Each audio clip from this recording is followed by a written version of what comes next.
Good day everyone! Today I will demonstrate on how to play the Filipino traditional game which is called the Sungka. So here are the mechanics of the game. The game begins by putting 7 tokens in each of the 14 small holes. Tokens can be shells, pebbles, marbles, seeds, or grains. But today we are going to use pebbles. Each player manages the 7 holes on his side of the sungkahan and owns the head to his right. The goal of the game is for the player to accumulate as many tokens in their respective heads. Now, to determine who plays first, the 2 players must do a jack and poi or rock, paper, scissors.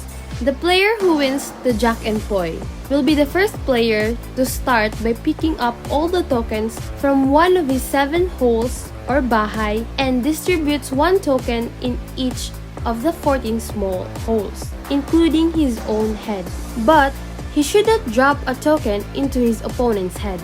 Where the player releases his last token is very important. Here, he may decide to continue his turn or let his opponent proceed.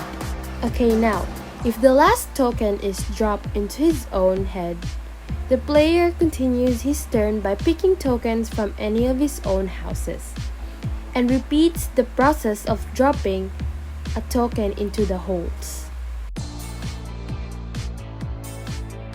Another one, if the player drops the last token into a house already filled with tokens, he picks up all of its content, including one that he dropped, and continue with the process.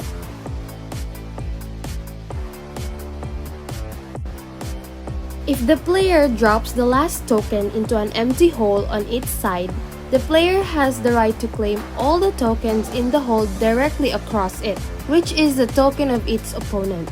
Then, the player puts the claim tokens plus the one he just dropped into its own head. This means that the player's turn is over and now the player's opponent turns to play.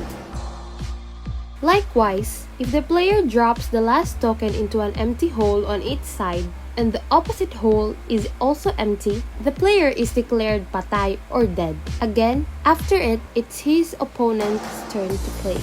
The game continues until both players come to the dead end.